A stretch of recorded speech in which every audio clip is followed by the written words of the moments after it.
स्पष्ट कहता हूँ, अब यहाँ से जाने के बाद मैं व्यक्तिगत तौर पर मैं जो जितने भी मेरे विधानसभा के अंतर्गत प्रखंड है उनमें जितने भी स्टाफ कार्यरत हैं मैं उनके तमाम कुंडली को खंगालूंगा और जिनमें भी हमें जरा भी संदेह होगा आय से अधिक संपत्ति का, जिनमें हमें जरा सा भी संदेह होगा कि उन्होंने गलत तरीके से कुछ धनराशि जमा किया है, हम फौरन जिस प्रकार हमने माननीय मंत्री महोदय को पत्र लिखा है, हम एसीबी को पत्र लिख कर उन पर कार्रवाई करने उन पर जाँच, इसका सीधा दोष उन पर जाता है क्योंकि आरोप सीधा उन पर था।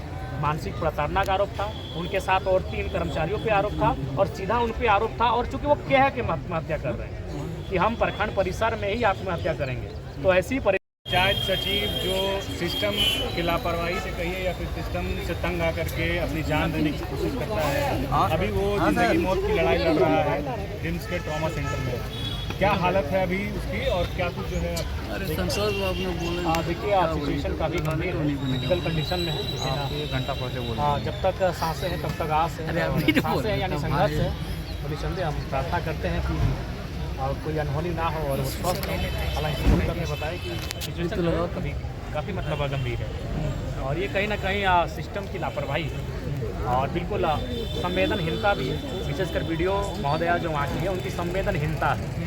अगर उनके परिवार के लोग होते हैं तो क्या वो इसी प्रकार की संवेदनहीनता होती? नहीं होती, संवेदना होती, भावना होती। जबकि उनको मालूम था कि ये शख्स पत्र लिख चुके हैं, उनको मालूम था कि वे प्रखंड परिसर में आत्महत्या का प्रयास करेंगे, तो सबसे पहला काम जो प्रखंड विकास पदाधिकारी है उनको तो सबसे पहले स्थानीय थाना प्रभारी को सूचना देना चाहिए था या फिर अपने 2 स्टाफ को वहाँ पर डिप्यूट करना चाहिए था कि यदि सुखलाल महतो आते हैं तो उनको आप अपने कस्टडी में ले लीजिए ताकि वो कोई ऐसी घटना ना करे।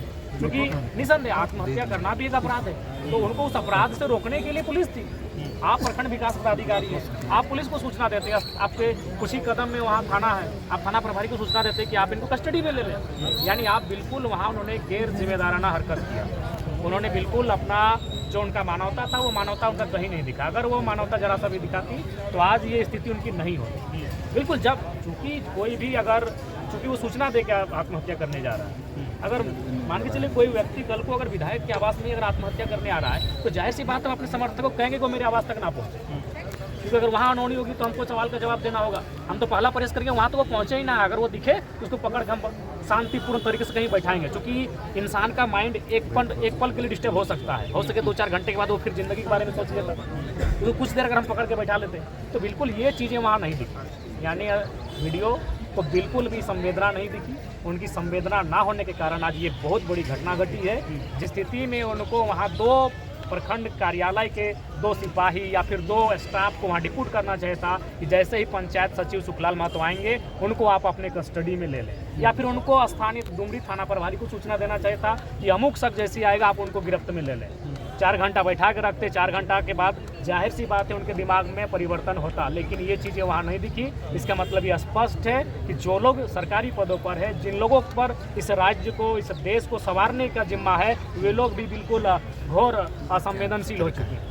अच्छा, एसडीओ की अध्यक्षता में एक टीम गठन किया गया है, कितनी उम्मीद है? देखिए निसंदेह आज जिस प्रकार से ये किसी एक ब्लॉक का नहीं है, झारखंड के लगभग हर एक ब्लॉक का विषय है कि आज ब्लॉक में जो है जिस प्रकार की व्यवस्था है। कुछ दिन पहले ही आपके गिरिडीह जिला में एक ब्लॉक में सीधे पथराव ही हुआ था, वीडियो और सीओ की गाड़ी पे खूब जोरदार तोड़फोड़ हुआ था, जनता ने ये किया था।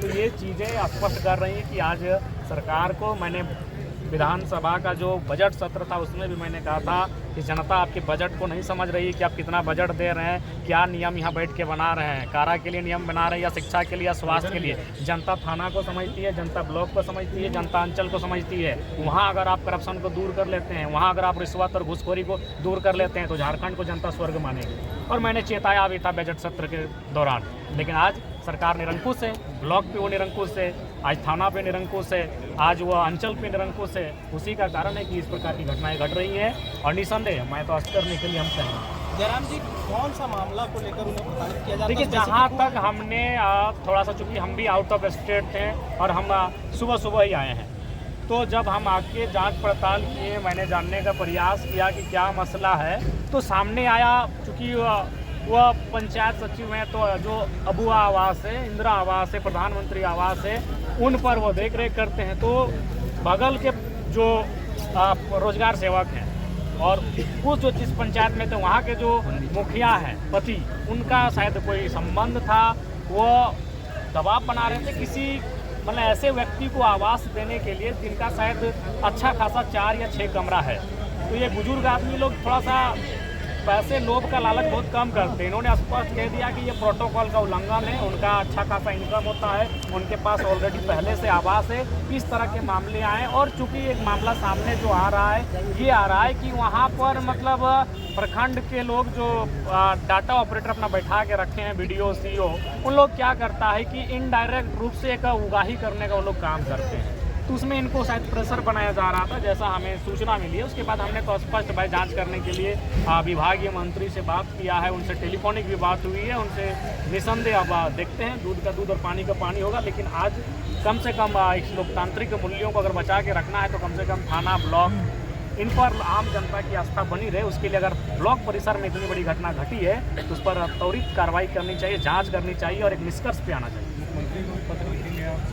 देखेंगे जब इनसे नहीं होगा तो निसंदेह लिखेंगे, चूँकि ये ब्लॉक का मामला है, ब्लॉक ग्रामीण विकास का मामला है। तो मैंने ग्रामीण विकास विभाग की जो मंत्री हैं हमारी दीदी दिव्या सिंह पांडे जी को, उन्होंने मैंने रात के लगभग 2:30 से 3 बजे के बीच पत्र लिखा है। मैंने रास्ते में विधायक जी आपने लिखा है कि आंदोलन करूंगा मैं भ्रष्टाचार के खिलाफ, क्या निसंदेह वो तो हमारा रूट ही है, आंदोलन हमारा रूट ही है। आज लगातार हम लोग आंदोलन में है भी, लेकिन चूँकि अभी हम लोग उस जगह पर हैं जहाँ हम लोग अपनी कलम की ताकत से भी बात कर सकते हैं। उस लिहाज से हमने अपनी कलम का इस्तेमाल किया है। हमने विभागीय मंत्री को सचेत किया है, मुख्य सचिव और गिरिडीह जिला के उपायुक्त को भी मैंने सूचना दी है। वीडियो के खिलाफ कुछ कार्रवाई होगी लगता है आपको? कमियाँ काफ़ी हैं, लेकिन जब इसको उजागर करने के लिए सरकारी अस्पतालों में वे पत्रकार जाते हैं तो मंत्री द्वारा, स्वास्थ्य मंत्री द्वारा फरमान जारी किया जाता है कि सरकारी अस्पतालों में ये पत्रकारों को घुसने नहीं दिया जाए। उनको तो जो अगर सरकारी अस्पतालों में या फिर कहीं भी सरकारी